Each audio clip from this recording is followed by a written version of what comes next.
Hello and good evening. I'm Melissa Idris. And I'm Sharad Kuttan.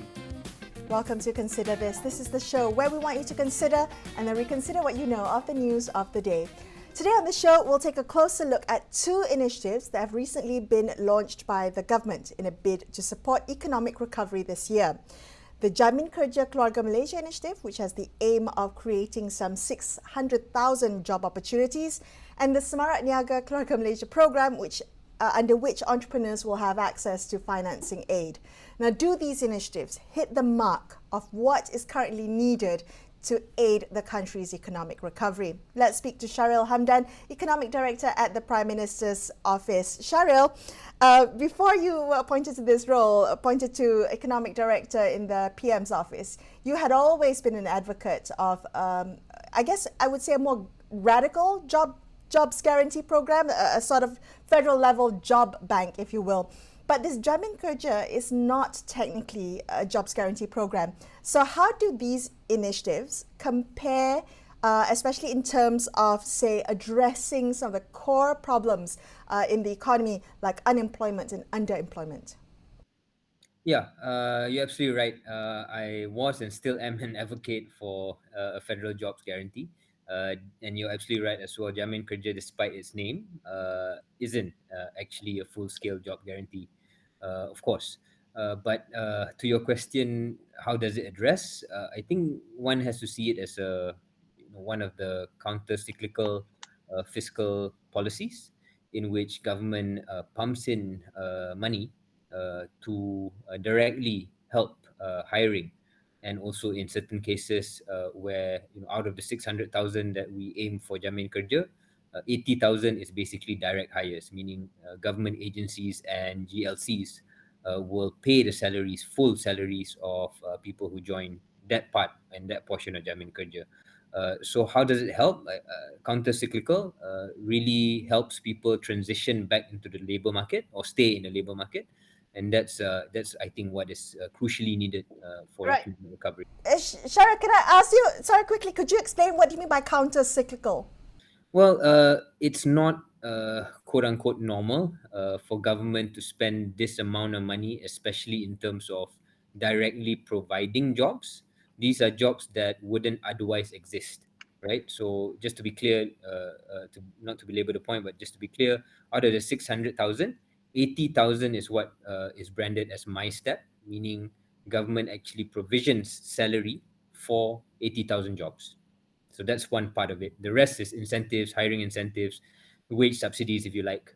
So it's not normal and hasn't been normal for Malaysian government to have to do this, to intervene so directly into the labor market. And that's what I mean by counter-cyclical, because of how difficult things are with COVID and with the recession of sorts. Right. So you're trying to create demand. Sure. I want to ask you about those 80,000 jobs, because the details we have suggest that those jobs could last anything between 1 month and 12 months. And the question is, if they're jobs for the GLC, then or being as well located in GLCs, what kind of jobs will they be, and who are going to be the target, population for those kind of jobs? So this is where for 2022, there seems to be, happily a bit of a tweak. So while the GLCs will fund the jobs, not all of those jobs will be at the GLCs, because we don't want to create jobs that don't have to exist, right? So there's a bit of a balance here. So in the case of Kazana, I hope I'm not annoying them by saying something that they haven't said publicly, but they're also helping place through their from their spending to be put into Kazana subsidiaries who may be of need, right? So it's not that we'll force fit a couple of thousand people into Kazana HQ, which number one, Kazana may not need, and number two, will make the job market, or rather the supply, heavily Klang Valley centric, which isn't what we want either, right? So imagine Kazana investee companies who are located across the country will also benefit from it, although it is paid by Kazana. So there's that tweak in the mechanism that I think is better than last year.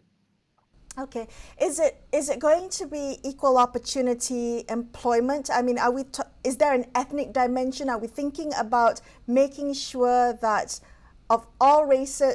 The job opportunity is open to all races, to all sectors and levels of society.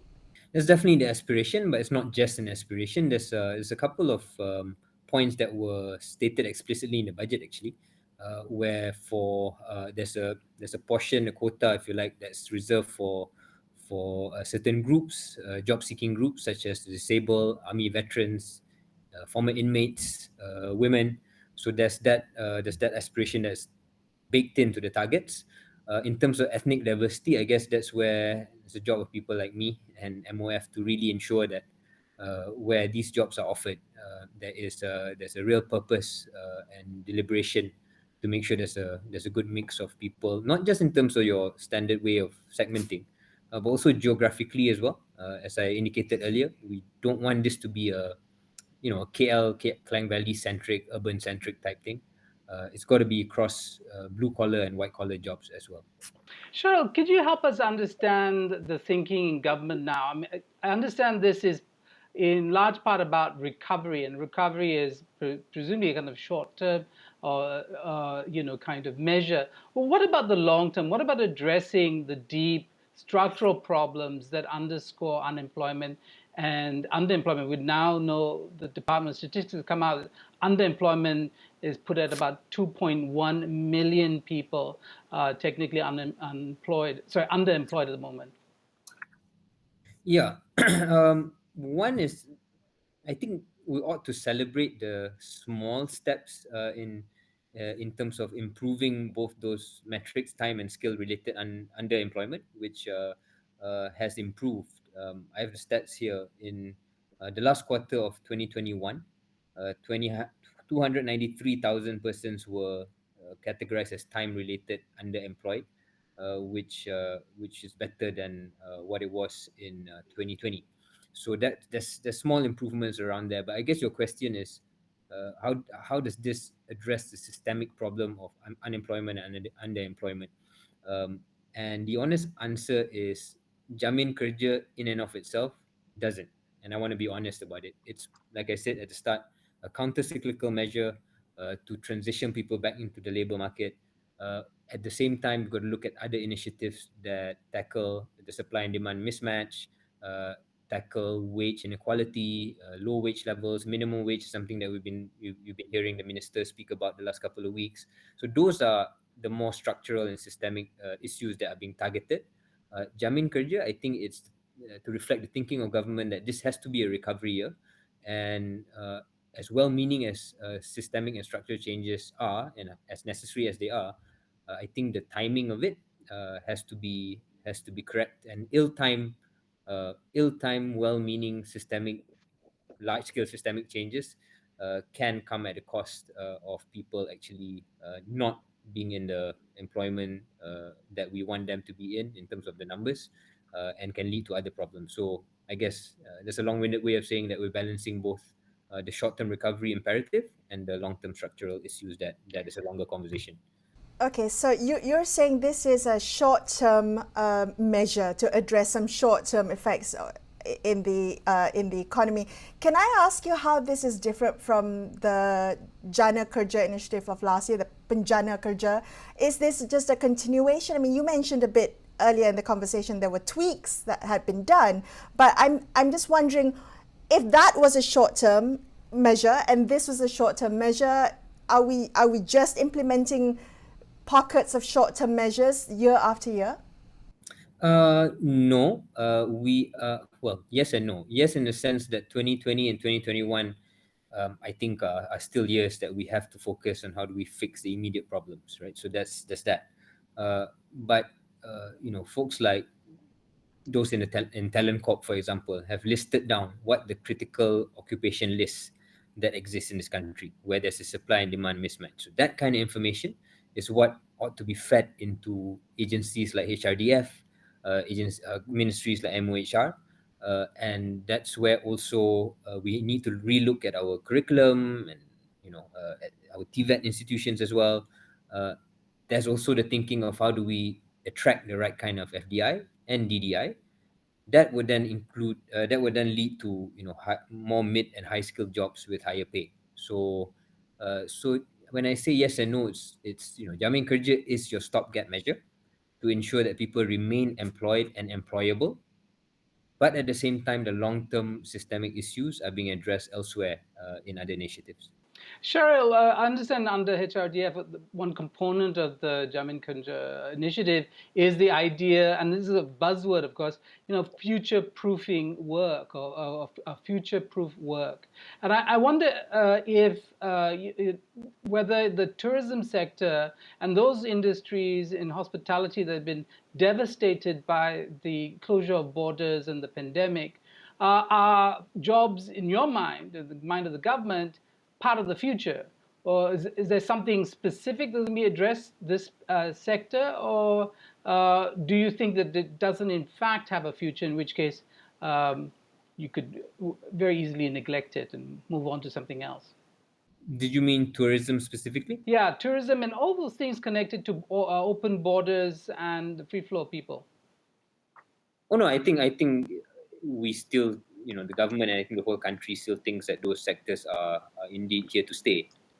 And if borders are open this year, which we certainly hope they are, then you will see a revival, organic revival of that. Obviously, certain issues will need to be managed to help people transition back into that sector. But no, I wouldn't say tourism or any sector that has to do with free movement of people is something that we're going to let go.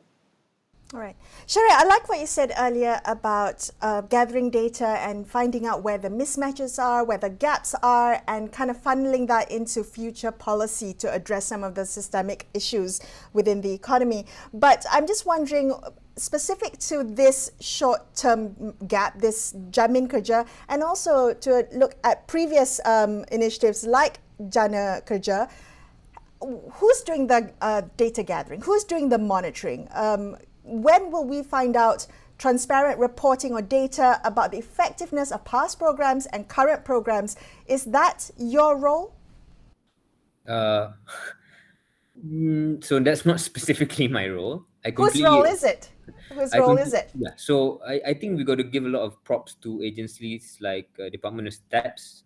DOSM really actually does a lot of good work, sometimes under the radar, and it is up to people in government, I guess people like me and other agencies and ministries to really engage with DOSM well, get the kind of insights or tease out some of the insights that may be not immediately obvious to the reader when they publish the stats, and feed through government institutions and agencies what the implications are. So whose job is it? I think first is to identify where the data is, which is a challenge in and of itself, and then ensuring the right ministries and agencies use that data correctly, and that's the job of the cabinet and the ministries involved. Okay, well, hoping to hear more about the data coming out from these types of programs. Shariel, thank you so much for joining us today. Shariel Hamdan, Economic Director at the Prime Minister's Office. We're going to take a quick break here on Consider This. We'll be back with more. Stay tuned.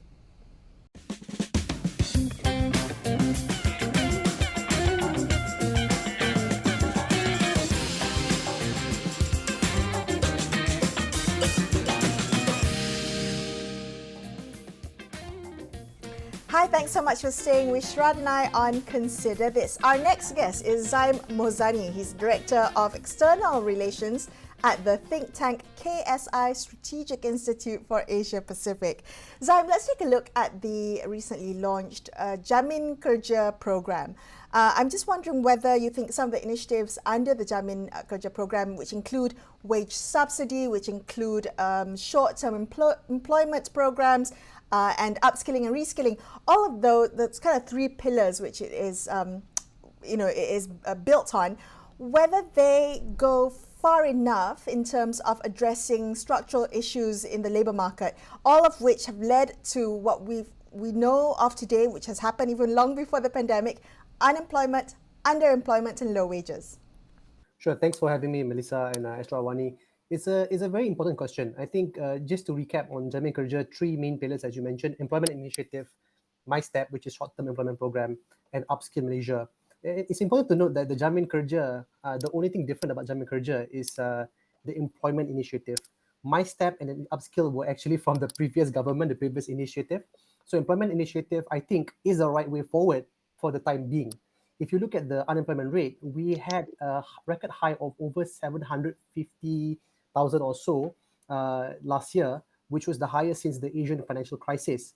And what the government policy has been doing is to try to bring that unemployment rate down, and now it's below 7,000 unemployed persons. I think it's a step in the right direction. The government needs to do this, because I think the number of unemployed people is very, very high. I think what is going right with this in Jammeh Kerja is the fact that you have targeted groups. So you have marginalized groups such as housewives, single mothers, or orang asli, or OKU, and the marginalized groups. I think that the what I think should be reviewed or considered is the fact that it that is temporary. If you look at the fine details, it goes up until 12 months. So this is only for a year. It doesn't. Or what happens? The question is, what happens after a year? Would the private sector still retain the jobs that they employed under the Jammeh Kerja after 12 months? And I think that is a big question mark. I don't know. I hope so, but I'm not optimistic that Jammeh Kerja, the impact of it will go past beyond 12 months. Right. So, Zaim, one of the clear things about, I think, government policy all these decades is that they really rely on the private sector to be the job generator, right? I mean, to some extent, the civil service was for many decades, and then it ceased to be the main employer, at least, I think from government's thinking. The issue really is, where do we go from now? Do we return to the days where government becomes the biggest employer, regardless of questions of efficiency and such, or do we rely on the private sector, which really is just a collection of enterprises and business interests, right? Not necessarily coordinated.